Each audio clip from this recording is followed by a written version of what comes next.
La pratique du bien.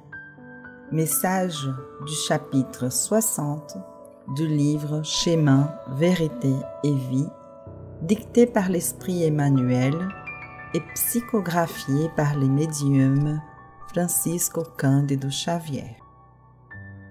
Car c'est la volonté de Dieu qu'en faisant les biens, vous fermiez la bouche à l'ignorance des insensés.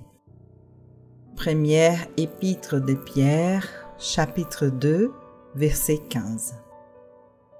Au fur et à mesure que l'esprit grandit en connaissance, il comprend mieux la valeur du temps et les occasions que la vie supérieure lui offre.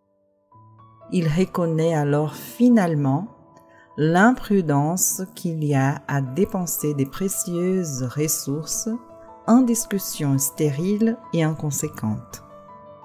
L'apôtre Pierre recommande de rappeler que c'est la volonté de Dieu de faire les biens en imposant le silence à l'ignorance et à la folie des hommes.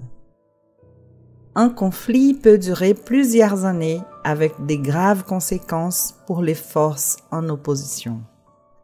Pourtant, il suffit un jour d'une expression de renoncement pour que l'entente s'efface.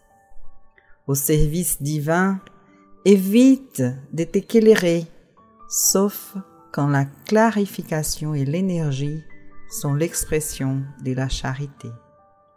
Sur ces chemins, la pratique du bien est la boussole de l'enseignement.